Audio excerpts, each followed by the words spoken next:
Hello and welcome to Writing America, Pages and People.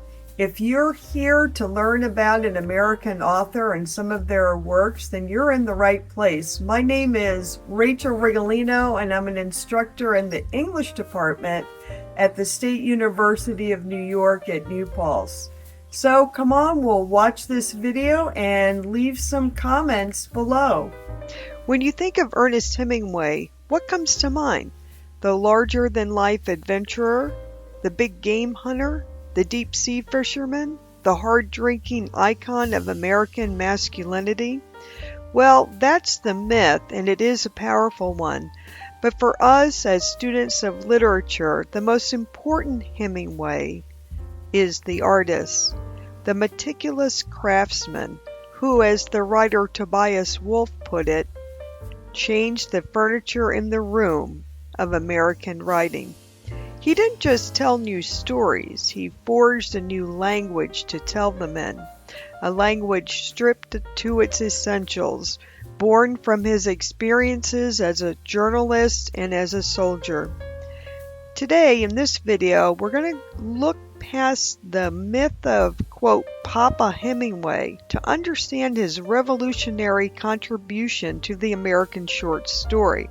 And we'll explore the groundbreaking style he pioneered, the core themes that drove his work, and how the defining moments of his life created the writer who would, in turn, help define the 20th century. Born in Oak Park, Illinois in 1899, Hemingway grew up with an appreciation for nature that profoundly influenced his writing. His youthful summers in Michigan, spent fishing, hunting, and exploring, would later appear vividly in stories like Big Two-Hearted River. Hemingway's revolution in prose began not at a university, but in a newsroom. In 1917, when he was fresh out of high school, he became a reporter for the Kansas City Star. It was there he was drilled in the paper's style book. It contained a set of rules that demanded clarity, directness, and concision, and those rules became the bedrock of his entire literary aesthetic. Many scholars have said that the defining event of Hemingway's life and his art was World War I. In 1918, while serving as a volunteer ambulance driver on the Italian front, the 18-year-old Hemingway was severely wounded by mortar fire. He later wrote that before being wounded, quote, "You have a great illusion of immortality. Other people get killed, not you." But that night he lost his immortality. And the trauma of the war, both physical and psychological, will become his great subject. As scholar Henry Louis Gates Jr. notes, the way we write about war or even think about war was affected fundamentally by Hemingway. He wasn't interested in tales of glory, but in the aftermath, and what happens to the soul, and how people carry on in a world whose values have been shattered. His encounters with trauma and heroism during the war became central themes in his early writings, especially in the novel A Farewell to Arms and short stories such as Soldier's Home. The post-war 1920s found Hemingway in Paris with other American artists such as F. Scott Fitzgerald and Gertrude Stein. In fact, it was the writer Gertrude Stein who famously dubbed them the, quote, lost generation. This was a generation of young people who felt spiritually alienated and disillusioned with the world they had inherited. This sense of lostness became the emotional core of Hemingway's early work, and in his groundbreaking short story collection like In Our Time and Men Without Women, he gave voice to this generation's experience. He captured their aimlessness, their search for meaning, and their quiet desperation. But to do that, he had to invent a new way of telling a story. In this excerpt, we will briefly get an overview of Hemingway's time in Paris and the writers who helped shape his style. Ernest was just 22 years old, working as a correspondent for the Toronto Star, otherwise unpublished and unknown. But Sherwood Anderson had written letters of introduction to 3 influential friends, generously describing him as a quite wonderful newspaperman whose extraordinary talent was sure to take him far beyond journalism. He's tall. He is as handsome as a movie star. He has dimples. He has a swashbuckling quality to him, but he has this kind of Midwestern sweetness at the same time. The fact is that if he would walk into a room, people loved him the minute they saw him. And that gives you a kind of confidence that you can do anything. Sherwood Anderson's friends did what they could for the newcomer. The first was the American expatriate poet Ezra Pound. He was well connected in avant-garde literary circles and talked Ernest up to every magazine editor he knew. Gertrude Stein presided over a salon at the home she shared with her partner, Alice B. Toklas. Art collector, avant-garde writer, champion of modernism in all its forms, she took a liking to the handsome, eager young visitor with what she remembered as dark, luminous eyes and a flashing smile. She liked his terse, declarative style, too, and offered encouragement and useful advice. Miss Stein had discovered many truths about rhythms and the uses of words in repetition, Hemingway remembered, that echoed the counterpoint he'd first encountered in the music of Bach. Stein also introduced him to the world of modern art. Now, Stein played a pivotal role in guiding Hemingway towards his trademark minimalist style, and in his memoir, A Movable Feast, Hemingway recounts Stein's influence, highlighting her advice on clarity and simplicity. And this guidance led him to develop his famous iceberg theory, or the theory of omission. The philosophy is actually pretty simple. The true power of a story lies not in what is said or written, but in what is left unsaid. He believed that if a writer knows their subject deeply, they can omit fundamental parts of the story, and the reader will still feel the weight of those omissions as strongly as if they were on the page.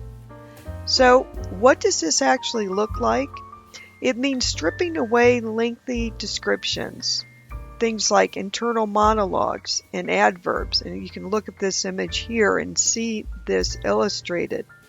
And it means focusing on surface details, maybe sparse dialogue, simple declarative sentences, concrete actions. The writer is showing you, the reader, the tip of the iceberg, and you, the reader, are trusted to understand the enormous mass of meaning lurking beneath. Now, for example, let's take his masterpiece of the form, the short story Hills Like White Elephants. Now, there's a couple sitting at a train station talking about a, quote, operation. The word abortion is never used, not once, yet the entire story vibrates with the tension, fear, gravity of that unspoken word. By omitting the key term, Hemingway is forcing us to participate in the story, to feel the emotional weight of the character's dilemma directly, without being told what to think. And this is the iceberg theory in action. It's not just a style, it's a radical act of trust, as some critics have said, in the reader. Here is a brief video of writer Joan Didion talking about the power of Hemingway's writing. That you would be seen reading Hemingway and taking the sentence structure apart. I did it. I taught myself how to type. You know, I'm not a touch typist. I just still do it this way. But I taught myself how to type by typing sentences, typing out Hemingway sentences over and over again. Looking for just how they worked, because they appeared to be so simple, but you would come away from a string of them with this overwhelming feeling of whatever he had in mind for you to feel. So I mean, obviously something was going on in the sentences. You know what was going on. It was a withholding. There was withheld information in these sentences, and it had to do with a rhythm.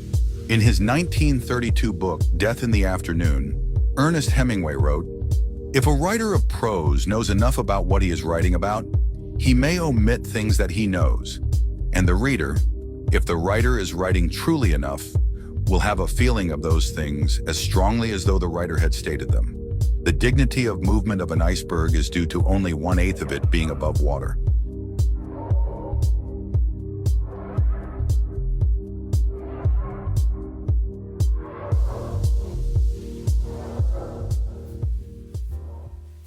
Hemingway's style was perfectly suited to his great themes, whether it be love, war, or loss, or a combination of all of them.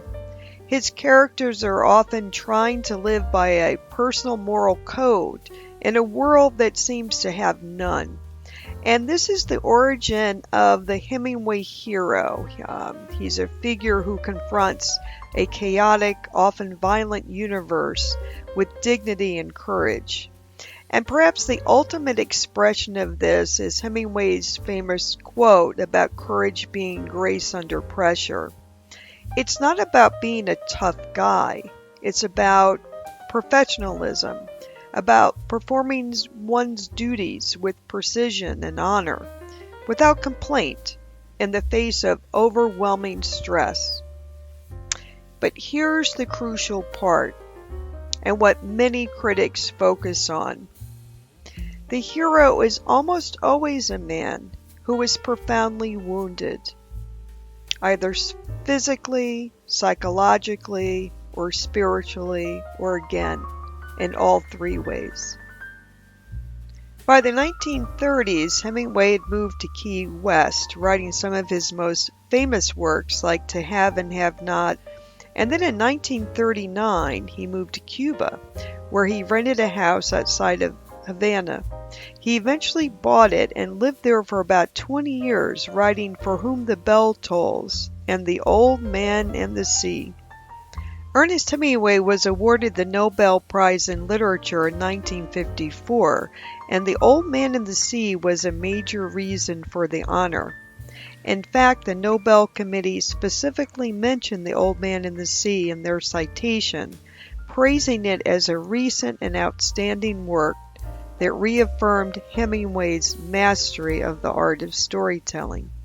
Clearly, Hemingway's literary influence is immense, but his legacy is also complicated. For many modern readers, his work comes with baggage. He's got a reputation for misogyny and a swaggering public persona that can feel dated. But to dismiss him is to miss the paradoxes at the heart of his work. He was indeed a writer obsessed with masculinity, but he constantly seemed to be questioning what it meant to be a man. His heroes are often passive and vulnerable, defined by their wounds and not so much by their strength. Perhaps ultimately Hemingway's genius lies in that tension between the simple surface and the profound depth, between the myth and the man. Through short stories that explore life's complexity with elegant simplicity, he taught us that beneath the surface of everyday existence lies depth, meaning, and truth waiting to be discovered. Thank you so much for watching this video, which is running longer than most of my videos. I'm going to leave off with Hemingway's Nobel Prize acceptance speech. It's being read by Ambassador John Cabot. Hemingway did not travel to Sweden to accept the prize because of injuries from back-to-back plane crashes, very Hemingway-esque, that left him unfit to make the journey.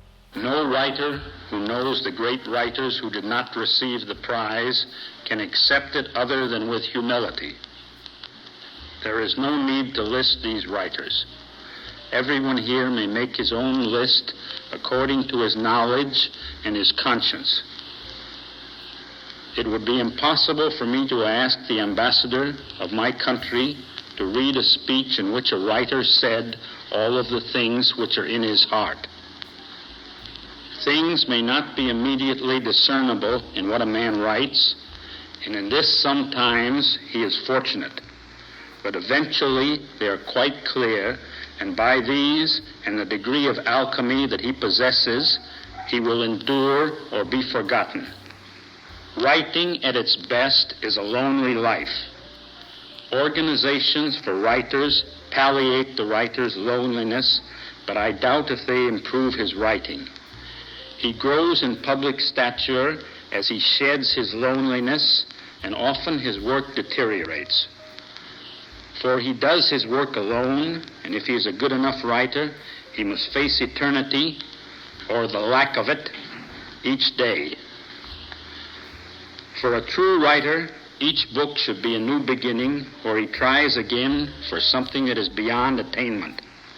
He should always try for something that has never been done, or that others have tried and failed. Then, sometimes, with good luck, he will succeed. How simple the writing of literature would be if it were only necessary to write in another way what has been well written. It is because we have had such great writers in the past that a writer is driven far out past where he can go, out to where no one can help him. I have spoken too long for a writer. A writer should write what he has to say and not speak it. Again, I thank you.